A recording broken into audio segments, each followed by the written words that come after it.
उपस्थित सर्व सद्भाविकांनो, ज्या भारत देशामध्ये आम्ही राहतो त्या भारत देशाचा जर आम्ही विचार केला तर आजपर्यंत या भारत देशामध्ये जेवढे काही संत थोर महात्मे जन्माला आले त्या सर्वांनी आम्हाला खरी दिशा दाखवण्याचा प्रयत्न केला कि है संत दुनिया में जगे तब ही रही दुनिया खड़ी, उनके प्रतापों से नहीं आज तक नीचे पड़े।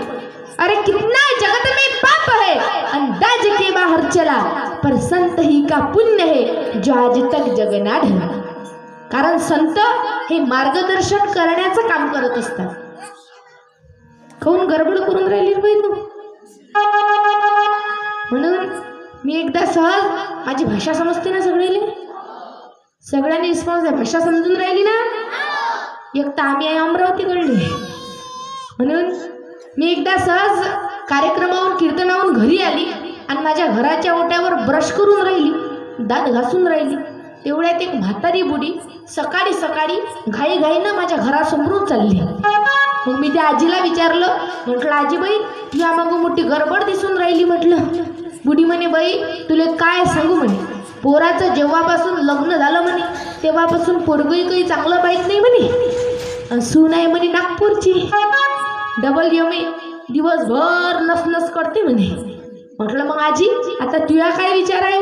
बुडी म्हणे बाई गावाच्या बाहेर एखादी कोरडीवीर पाहतो म्हणे आणि जीव देऊन टाकतो म्हणे। तेवढ्यात मला त्या बुडीच्या हाती दिसली बॅटरी। म्हटलं मग आजी या बॅटरीचं कोणतं काम? बुडी म्हणे बाई कशी गोष्ट करतो म्हणे, समजा मनात इचुकाटा आला तर? म्हटलं मराले चालली बॅटरी खाती की विश्वाची घरवासुनी जीव हा होतो सदा दंग, प्रकट तो भक्तीचा रंग।